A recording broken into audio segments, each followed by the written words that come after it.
If you think changing your body after 40 or 50 is not possible, this video is going to change that. Because today I'm going to share with you exactly what works and why, and then show you real proof of what's possible. And if you're new here, welcome. I'm Shauna. I'm 46, a wife, a boy mom, and a fitness and nutrition coach, helping women over 40 become their best. And I've shared my transformation journey in my 40s before, but today I want to highlight my amazing client, Chante. She came to me 3 short years ago, and she has completely transformed her body and her life. So today I'm going to show you her transformation, but I'm also going to talk about how she did it, because that's exactly what I did and what I teach other women so that they can unlock their best bodies and have their best lives after 40. Now, when Chante came to me, like most women that I work with, she was not new to trying. She had been doing all of the things: cutting calories, cutting carbs, trying different workout classes, trying different workout programs, putting in the effort, but her body wasn't responding like she wanted it to. And she was convinced that her best years were behind her. She was also pre-diabetic. She had low energy. Her confidence took a hit. And she was starting to have those thoughts like, maybe this is just how life is. Maybe my body can't change. Maybe I'm too old. Maybe it's too late. But fast forward to today, and she's 53 years young. She's leaner than she's been in years, stronger, more confident, feels capable in her body again. She's no longer pre-diabetic. She's off of her medications, and she's living her life in a completely different way. This did not come from doing more. It did not come from an extreme diet or pushing harder in the gym. It came from a few simple shifts. And these shifts are what move you away from working against your body and constantly fighting it to actually learning how to work with it. And her story is like so many other women that I work with.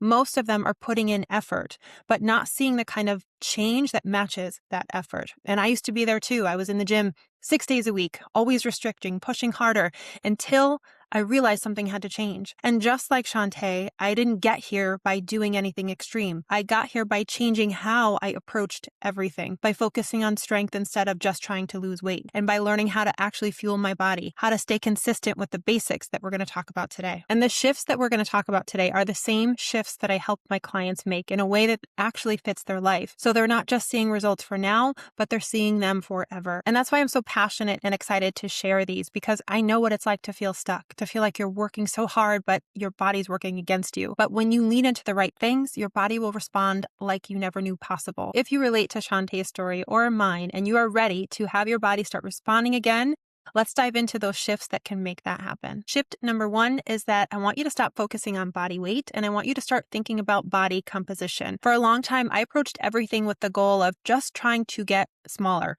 Seeing the scale go down meant I was being successful with fitness. What I didn't realize is that body weight doesn't really tell the full story.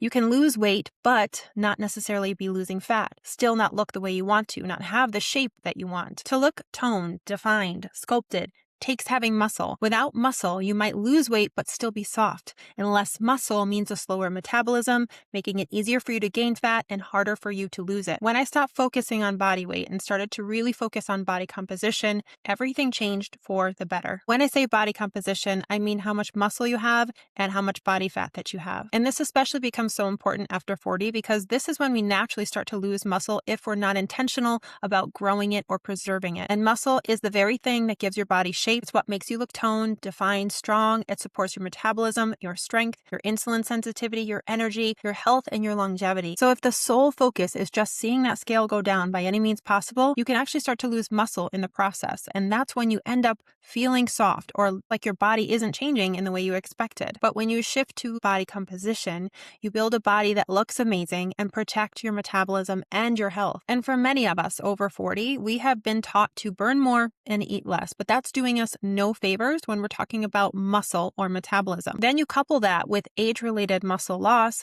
and we have a recipe for being soft and stuck. Instead of asking yourself, how can I lose weight? I want you to start asking yourself, how do I build muscle? How do I get stronger? How do I actually help my body composition? Fitness over 40 is not just about getting smaller. It's about building a body that looks and feels and performs better for the years to come. Shift number 2 is that I want you to stop thinking about constantly eating less and think more about eating eating to support your body and your goals. I spent a long time thinking I needed to eat as little as possible in order to see results. And I didn't realize how much that was actually working against me. And what I started to do instead was focusing on eating in a way that actually supported my body and my body composition. This meant that I was getting enough protein, building my meals around it, making protein the star of the show, not just an afterthought, making sure I was having 30 to 50 grams at least 3 times a day. It also meant eating enough in general, because if you're trying to build muscle, your body needs fuel to do that. I had to realize that a deficit is not a place that I should live, but rather just a place I visit when I needed fat loss, because a deficit is not where your body thrives,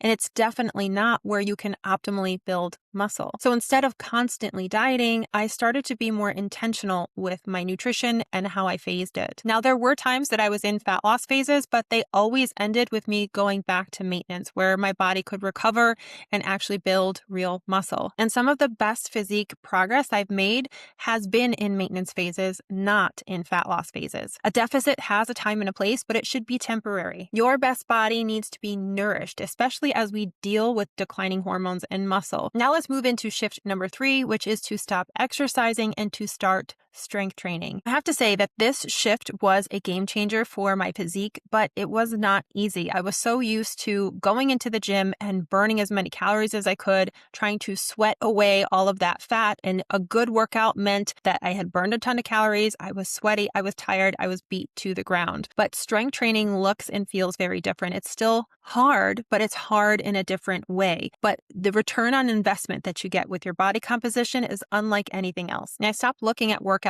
as a way to burn calories, and I started to look at them as a way to actually build muscle and build up my body. And that's such a different mindset, and it also looks very different in practice. Instead of using classes, random videos, or random workouts, I learned how to strength train using one program and sticking to it long enough to see progress, 8, 12 plus weeks. And I started to track my lifts, tracking my weights, tracking my reps. I worked on getting stronger every week by adding a little bit more weight or adding an extra rep, trying to move with better control and execute form better, because that's how muscle is built. It's not built from random workouts. It's not built from trying to confuse your body. It needs to be challenged over time in a consistent way. And sticking to the same program allows you to see if you're continually making that progress. And it also meant getting close to failure with these exercises, not necessarily from being out of breath or being sweaty, but truly going to muscular failure. That's the kind of effort that actually signals to your body to build more muscle. And something else that really matters here is rest, not rushing through your workouts, not turning everything into cardio,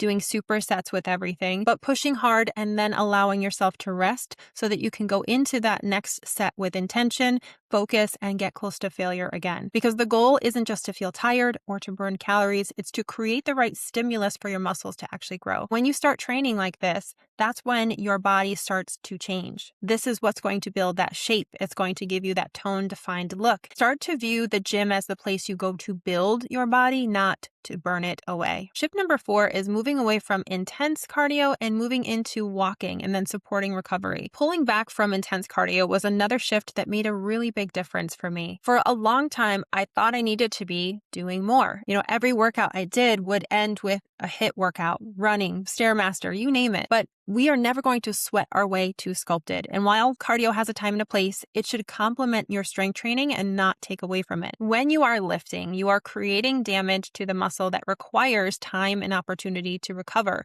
So you need to balance that work with proper recovery. And walking has been an amazing way for me to do that, and it gave me that balance. It allowed me to stay active every single day without constantly draining my body. It has supported my recovery, my energy, and it's something that I can do consistently without burning out. And that's really the goal here. We aren't just looking for what works for a couple of weeks or a couple of months, but what can we do for years? Because that's how we are going to maintain results. We build a lifestyle that's going to support our metabolism and our bodies for the years to come. Now, the 5th and final shift is to stop starting over and start staying consistent with the basics. And this honestly is the one that's going to pull everything together for you. The truth is, you don't need to be perfect and get everything right, but you do need to be consistent with the things we just talked about and then give them time. So many of the old fad diets and fad approaches that we were taught provided these quick scale changes, but we now know that those weren't true body transformations. Those were just fluid fluctuations. And if anything, we lost just as much muscle as we did fat. And that's not what we're trying to do now. We are trying to build a physique that's going to be looking its best, but also performing and feeling its best. It's important to resist jumping to something new or giving up when results don't show up in a week or a month, but committing to the basics of lifting, protein, walking, recovery, and rinsing and repeating. And that's why Chante has seen the success that she has, not just over a few months, but over the last 3 years, is because she didn't chase something new. She stayed consistent with these basics. And there will always be something new and shiny in the fitness world, a new program, a new diet, a new trend, promising these new results. But when you really look at it, most of it is just repackaged versions of the same exact thing, calorie restriction and burning more calories. And that's not what creates lasting change. What does create lasting change is doing the things that build your body and your metabolism up and actually giving them time to work. Just know that you don't have to stay stuck. You don't have to keep trying to burn your body away. You can start to lean into what builds you up, making you stronger, more capable, more defined, and creating long-lasting change. I hope you found this helpful, and I really hope that it showed you that change is absolutely possible over 40 or 50. And if you need help actually putting this into practice, that's exactly what I do inside my coaching and my membership. I will leave all of the information below. But either way, please remember that your best body over 40 will be built, not burned. So lean into getting stronger inside and out, and you will look and more importantly, feel your best. Thank you so much for being here. If you enjoyed today's video, please leave a comment below. Let me know what resonated with you the most. And if you are on your Fit Over 40 journey, I would check out this video next.